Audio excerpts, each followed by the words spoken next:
And I'm going to introduce Donald Kelly today.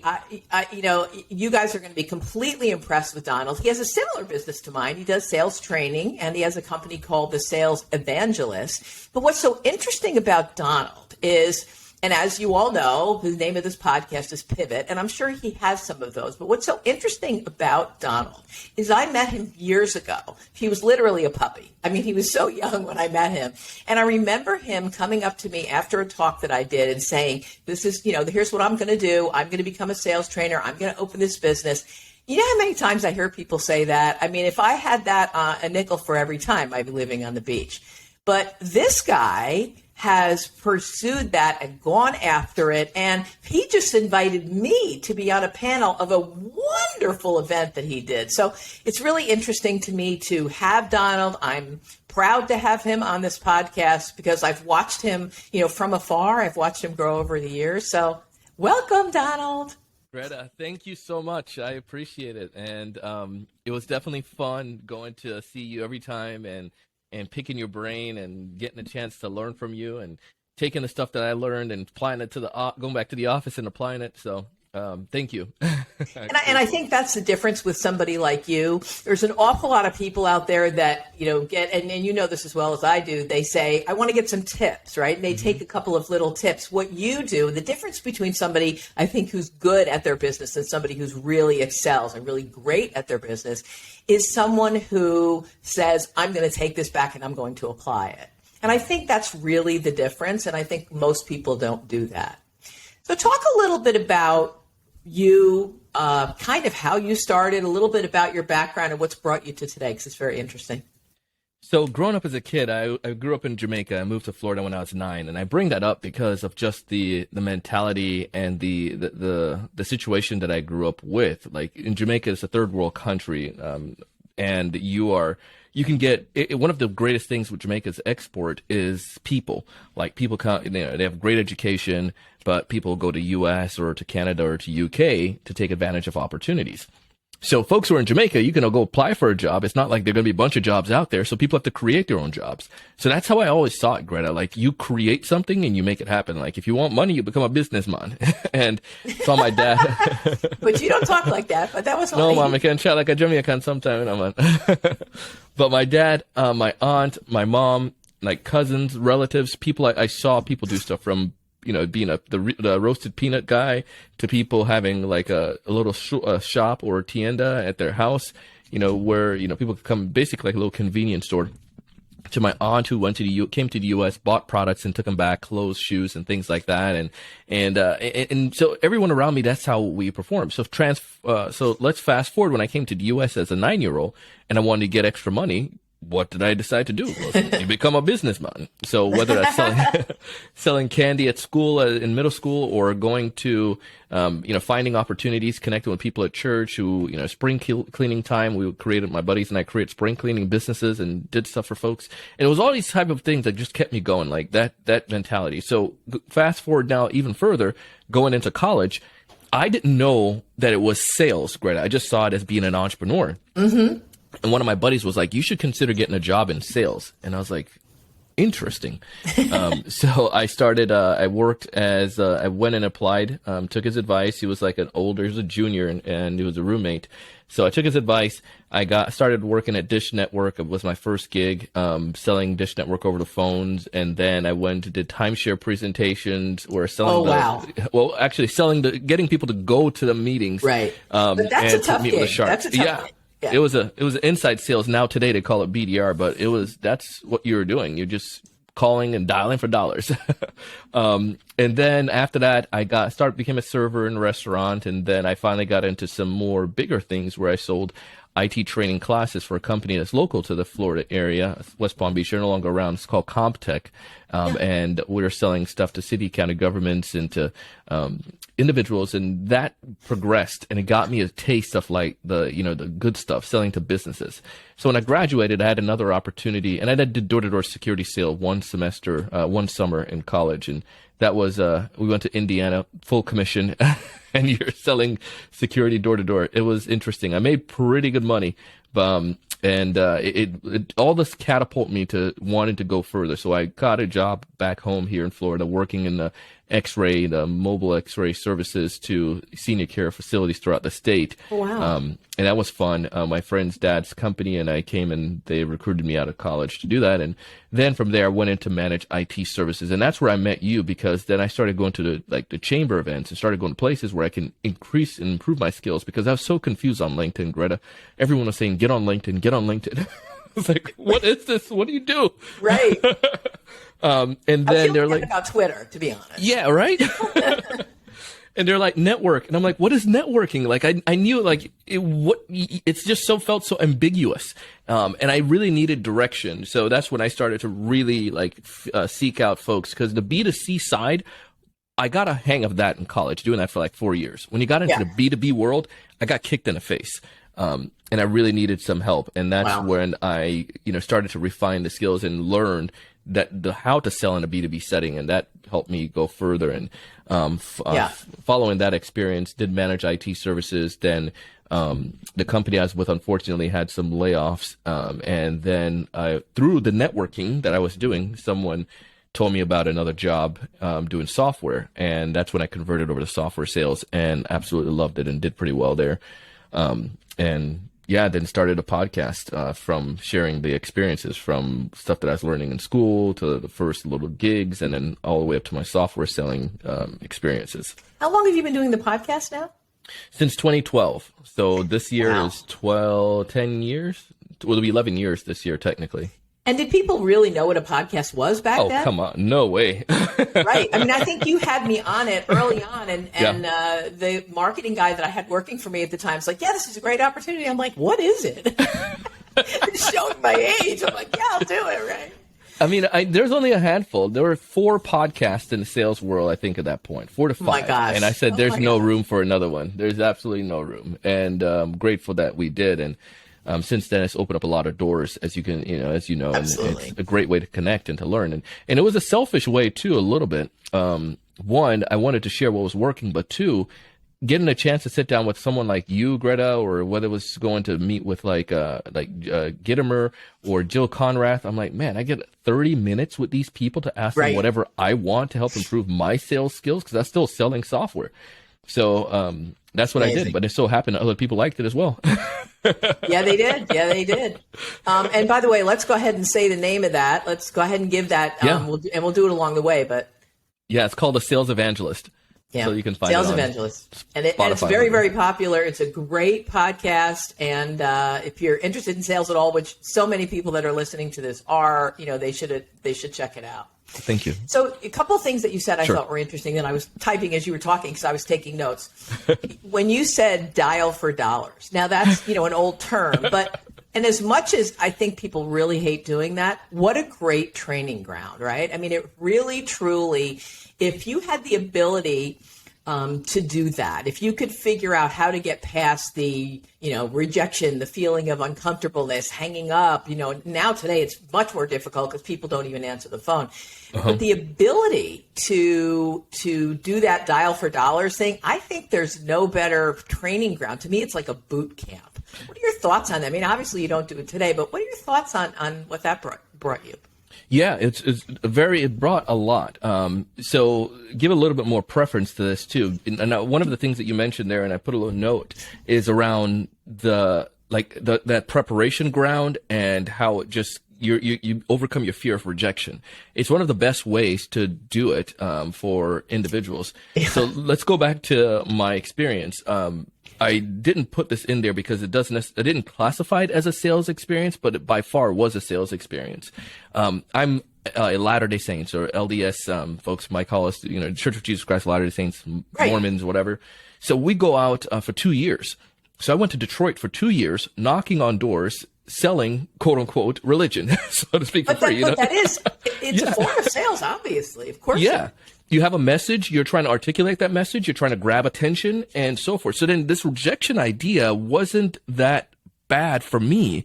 So now when I started college, it was like, okay, if you get rejected, it wasn't a big deal, because after you go out and knock for a certain number of time, you're going to get opportunities, and you just kind of roll with the punches. Don't take it too personal. Right. So Right. fast forward when I got into sales and going out to school like Brigham Young, there's a lot of folks who did that. So there, a lot of individuals are entrepreneurials, and that's the door-to-door security sale business, really strong out there.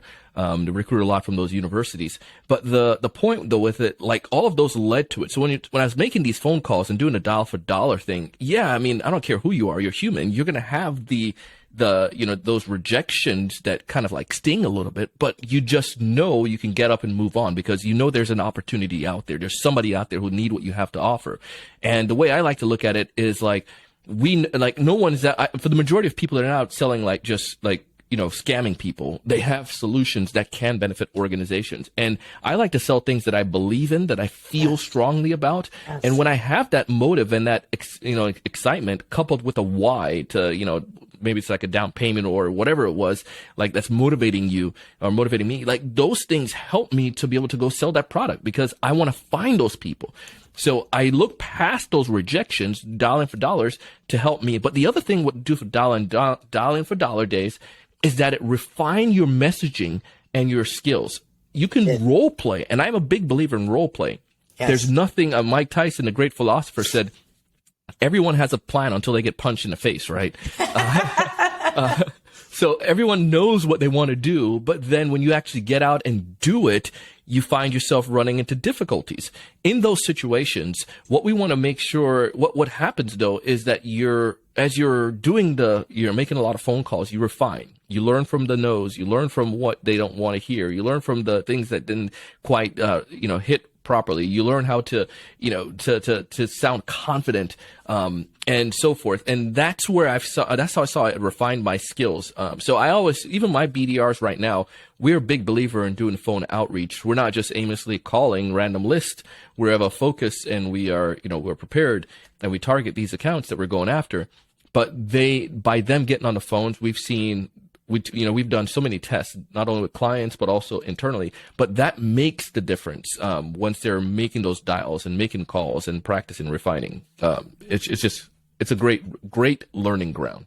It truly is. And I think the key is you stuck with it, you figured it out, because that is what it's about. I mean, we don't have a perfect, whatever the word is, pitch or whatever. No matter what anybody tells you, even if they give you a script, I'm a big believer in, well, you can start out with an outline, but you have to put your own personality and style in it, right? So what you did, it sounds like, is you figured out for you what worked, and then you helped others train them what would work for them. And it may not be the exact same words that you use, but you figured out what was good and what was bad and, and worked with that. And I think that's just huge. I mean, that's really the key to it, because so many people give up because they don't understand. It feels so bad. So I think one of them is figuring out, really doing enough and figuring out what to do. But the other part you talked about is, you don't see it as rejection. You see it getting to the, I'm getting to my goal, and that person is now, okay, they're out of the way, let me go to the next person. And that belief in your head, which it sounds like your upbringing, afforded you that belief is what brings you forward, because your belief, as you know very well, will hold you back or will bring you forward. And I think really that's huge. Oh, by far. And I find that in the pandemic, we had a training program. We partnered with an organization called the Pacific Institute, and we did a program called it was a mindset for high performing sales professionals. And one of the things that was fascinating by that was, as we did the program, it wasn't a sales training program in a traditional sense, like teaching you how to, block or tackle. It wasn't more tactics, about, right? Yeah, it was more like the mindset, like understanding the science of how we think. And it's crazy how many of these people, like when you sat with them, Greta, and you go through it, they knew what to do. They knew what to say. They knew the process, but they just didn't do it. And when you found out why, it was because of the loom and doom of the pandemic, the fear, the depressions that were going around, the mental fatigue. Am I going to have my job in 6 months? Or what's going to happen in the world? And if you can have and that's why I always go back, and Mark Hunter has a great show and great book all around mindset as well. But if you can have your clear mind, have a clear why, the belief, it can help you. It's the fuel that's going to help you to do anything. And you and I have probably seen those people who they're stellar sellers, but once they got messed up in the head, it just threw them off and they wanted to perform. So true. And you look at the gymnast. What is her name? I'm losing it right now. Oh yes. Right. She was. I know. Oh my goodness, we're everyone is listening to it. It's like Donald and Greta. Everybody's yelling it out right now because they all know who we're talking about. So, anyway, Yes. everybody knows. It's going to hit me in a second. Let me know. But my point is, she talked a lot about, she was having those in the Olympics, having those events. She said, this is a mindset. She knew. Mm-hmm. And she was 100% right. And I know people all over the world watching that were like, I totally get that. That happens to me. Because it happens to everyone. Your brain, what you think about, has so much to do with that. So much. Simone Biles. Yeah, that's it. Simone Biles. Yay! Thank you. Thank you for everybody, I'm sure, yelling at this podcast as well. Yes. Exactly. So as you went along, to me, you're a little bit of an anomaly because so many people that I talk to, they have a plan and they go along a particular way. And then something happens and they pivot or they shift. For you, it seems like you stuck with your guns. But do you have something in your business life that you said, wait a minute, I need to shift this or change that? Do you really have that? Oh yeah, by far.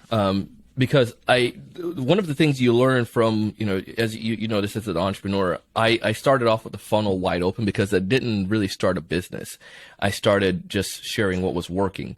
And because of that, because I started a hobby, it evolved. So from the jump, sales was very wide. I thought that, I was like, oh, well, I did B2C sales. I did this type of sale. I'm sure anyone that's in sales. I had marketing and sales. If you go back to very, very beginning of the podcast, it was like marketing and sales because I studied marketing in school.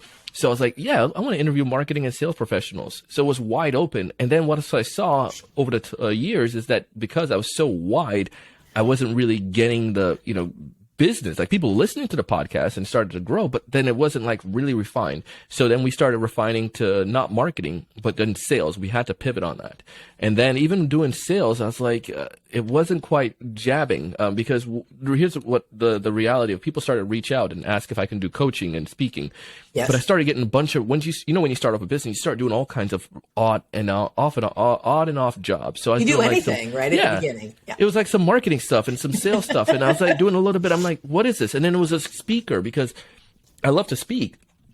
And I did pretty well with Toastmasters. So then it was like, okay, maybe I'm a speaker. And I remember that was like, it was really hard on that one. I went to Dreyfus here locally in South Florida and I did speech and debate and I love speaking. So I was like, maybe I'm going to be maybe motivational speaker, emphasis on sales. And I just couldn't quite figure it out. But I knew I love speaking, but it wasn't my thing that was going to be the main thing. I really liked the sales side of the house, the education, the business side of that to create the organization. Excuse me. So I had to pivot. So then the people that were reaching out to me were like, individual contributors and they were asking, questions and then the entrepreneurs. So I had to make the hard decision to say, stop doing like focusing on speaking because you're confusing people. Focus on the sales organization. And as a natural byproduct, we still got a lot of speaking gigs. Absolutely. Yeah. But I really just focused. Yeah. So I had to pivot there. And then the final pivot came when we said, all right, we're really focusing on, and this happened like we're in this process right now where we're pivoting to focus and you can see it from the conference we had, focusing on two things. One, helping people build sales pipeline through business development, through outreach. Yes. And then and then we help them convert that. But the main component we see that bring people in, everyone has problems. People don't come to you and say, I have a problem with closing. Every sales professional think they can close great. But what they say is, if I can get in front of enough people, I can create the opportunities. And we pivoted and focused on B2B sales professionals. And typically they're selling some kind of technology, but we get people from other industries. Yes. Or software SaaS. And they're looking to get pipeline, like build sales pipeline. Yes. We felt that was our superpower, so we can focus on it. So over these years, we've widened that wide funnel. We've had to pivot and toss and change and abandon things. And we even literally this past week, Greta, on Monday, we took off 3 programs off our website. And we went down skinny, just looking at the data, looking at where people were buying, looking at what people wanted, and we just pivoted to focus just on the things that, that's helping. So even though I'm not necessarily pivoting in the sense that we're changing industries and business, we're pivoting our business model, the business and what we're doing, how we're going out to market and who we're going for, and refining that. And over the years, we've had to, in order to be able to survive. Fortunately, during COVID, most of our stuff, we were doing stuff remotely already, so we didn't have impact with that.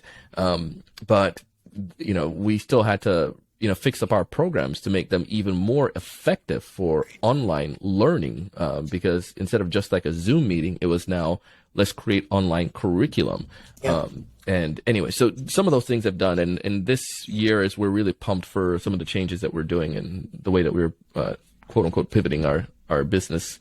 Well, I love that. And I think, like you said, you just took a few things off your website. That to me is one of those things that a lot of people don't understand. And I think businesses in general, whatever business you're in, if they do something, it works well, and it's always work, don't change it. And people laugh at that and they go, oh, no, you can't do that. But they do that because, again, back to our belief is it's always worked, so that's the way you have to do it. And what you've done is said, let me take a 10,000-foot view of this and see what's working, what isn't working as well, and let's make sure we're zeroing in on what works well. And really, I think that's a wonderful lesson for people. They need to understand that even though it's going along strong, you can't just rest on your laurels. You have to make sure that you're always looking at it from above. That's why having a coach or a partner or a mentor, somebody to help you, push you a little bit and say, wait a minute, and because we don't always see it on our own. I think that's a really important thing. And it sounds like that's what you are providing for some of your clients. I mean, I do as well. I get that. But it sounds like you're bringing that to your clients and being the person that is saying, okay, wait a minute, you're moving in this direction. Let's back up a little bit and let's talk about that. And that's so important. Yeah, I mean, it makes a world of difference. And because you can't, I've always believed this idea of going out and seeking learning and learning from other people and figuring out what do I not know that I don't know, right. And from doing that, it's definitely has helped. But yeah, the coaching and getting insights and getting mentored has been a huge part of that. And I'm a avid podcast listener as well, so I consume podcasts and audiobooks from folks and take part in masterminds that can really, guide me. And with the masterminds, I always look at it like this. I need to be, if I come to the point where I feel like I'm one of the smartest person in that room, I leave and go find a room where I have more people who are smarter than me, and grateful I'm part of a group right now that these guys are all smarter than me and I'm learning from them every single week. And it fuels and pumps me and helps me to go and, help me to go further. But yeah, the key though is focusing on what works. And I had to learn that the hard way for a long time. Don't do things that the platinum rule versus the golden rule. I had a mentor teach me that. The golden rule is you treat others the way you want to be treated. The platinum rule, you treat others the way that they want to be treated. Again, I like that. Yeah, I would like to. I love my plain vanilla ice cream, like a rich, creamy one. But some people are like, that's lame. I want a pistachio ice cream. Yeah. Well, if you like pistachio, I need to give you pistachio. Right. So don't go back try to the force training. them into vanilla. No, I love that. Actually, I think I'm going to. What I do and if anybody's listening, they know, I take little bits of the podcast and put it on, just put it out there so people can, get a taste of what we're doing so they can listen to the whole podcast. I'm definitely going to pull that. I love that. Great. That's a great statement. So we have a couple of minutes. I want you to talk a little bit about your event, what you did, how you're doing it. Are you going to continue it? Because I was, a small part of that. I loved it. I was shocked that it was your first year because the people that are listening to this, if they've been there, they know what I'm talking about. If they haven't been there, I've been to lots and lots of sales events, seminars, and of course I would do that because you asked me to, and I have a lot of respect for you, but I was blown away with how great that was on the first year. Absolutely blown away. Talk about that a little bit. Yeah, thank you. It was fun. Being in South Florida, you and I both know, we find in the pandemic, there was an influx of people who came to South Florida, and a lot of companies, I think I heard on the radio this week that they're saying, on NPR, they were saying there are 9,000 tech companies or software or whatever represented in Florida. Mm-hmm. It's not that all those companies are here, but they have individuals that are here working. Yes. And it's fascinating. But we know Silicon Valley, you go to Texas, Austin, you got New York, you got some of these bigger cities where Atlanta, where people camp out. And those areas often be a little bit more populated for the business community where they have events. And I just always felt like, we should have something in our backyard. And I like Tony, and Tony brings a lot of business out here, Tony Robbins. Sorry, give me 1 second. You're good. I have a dog who's in heat, so she's nesting constantly. Give me 1 second. You're good. Lay down. Sorry, I'll cut that out. Anyway, no, you're go ahead. good. So we have folks like Tony Robbins who have his event here, and it's a general business event, an entrepreneurial and a little bit of mindset there, but there's not like a sales conference. And I was sick and tired of always having to travel. So go to those. And I was like, let's do something here. So connected with some folks that I knew industry wide, and they liked the idea and were willing to give a little bit backing behind it. And we had a couple, and we had our Scipio, one of our sponsors for our podcast. They wanted to do something, and we said, all right, we want to do this event. So they partnered with us, and then got LinkedIn and reached out to my friends there, and they said, yeah, we're willing to, come in on this. And then got another event, another company. So all of us came in, four of us, for the three sponsors and and TSC. So we were able to put the event together and pull it off. And it was a great learning experience. We kept it, as a boutique event for first year, and we had 100 attendees. With Zoom, there was like 120 altogether. A lot of great learning again, a lot of great insights, a lot of feedback that we receive on what we need to do to improve.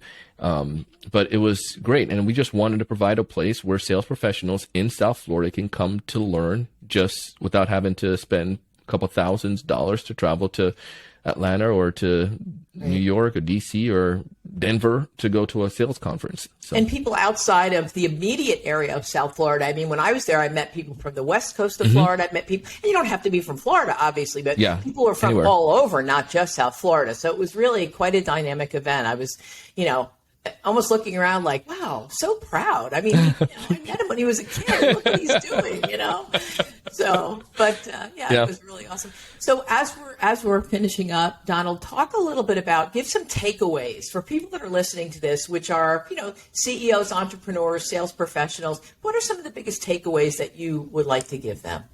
Yeah. The biggest takeaways that I would tell you to, leave with or walk away from this is, one, if you're a CEO, you're, depending on the size of your business, especially if you're an SMB, very, small company, or if you're a couple individuals, you gotta sell. I mean, you got to sell as that leader in the organization, because you're going to be the biggest, the best salesperson typically, because especially if it's your baby, you have that CEO or the founder founder powder, so to speak. You have some power that you don't tap into often, and your sales team can't do so much as what you can. And especially if you're very, very beginning of your organization, sometimes you try to farm that out. I would say, you need to make sure you're selling, and to continue to bring new life and new blood into the business. Revenue is critical. Number two is going back to what we are focusing on here with Greta as well, is that you got to make sure you find ways to pivot where it's need to. And sometimes it's hard to do that, because again, I like my vanilla ice cream, but people like pistachio. So I got to figure out how to make pistachio and get them that, because that's what my base want, the people that I serve. So I got to give them what they need and what they want. And then the third thing that I'll probably tell you is that you just overcome your doubts. My friend has a podcast called Starve the Doubts, Jared Easley. And the concept behind that is just like it is: starve your doubts. Sometimes we feed the wrong mindset, that, this can't happen, it won't happen, people are not interested, my product's not going to sell, my business is not going to grow. You can often feed that, and if you feed that, it's going to get big. But if you feed the other one, feed your hopes, your goals, your vision, your beliefs of positive, your outcome, it's amazing what starts to happen at that point. What I mean by feeding that is, keep a clear vision of that. Keep an understanding of your why. Make sure you connect with people who can help you along that path. Get mentors, folks like Greta to coach you and to guide you. Because by you doing that, it just makes you that much more stronger. And I'm not saying any rah-rah things like just magic or hocus pocus, but your mindset is going to be critical. So wrapping it back up, 1, you got to sell. 2, make sure you change and give your customers what they want, your clientele. And then 3, build that positive mindset and starve your doubts. Amazing things are possible. I love it. That is absolutely wonderful advice. I appreciate that so much. Thank you so much for taking time today. I know you're crazy busy, and I'm so glad we were able to get this together. I know everybody's going to really enjoy it. One more time, Sales Evangelist. That is his website. That is his podcast, and he's all over social media. So follow Donald on LinkedIn under Sales Evangelist, whatever social media you use. Anything else? Yeah, Donald C. Kelly on all those platforms. So love to connect there. And also, if you're listening to Greta's podcast here, I know she's probably going to say this, and her marketing team's going to say it. It just sometimes come from someone outside to do it. I'm a podcaster myself, and one of the most important things that I get is when someone take an episode and share it with someone else, or they leave a review telling me how they like it, because we don't get a chance to talk to you all the time. Great idea. So please, if you want to give Greta a great holiday gift, a great New Year's gift, a great birthday gift, just a gift to pay her back, leave a review and share this podcast with somebody else. From a professional podcaster. It works. Thank you so much. Thank you so much for having me. Thanks for being a mentor. Thanks for guiding and all your counsel. Appreciate you, Greta. And yours. It's enjoyable watching you. Bye-bye. Anytime.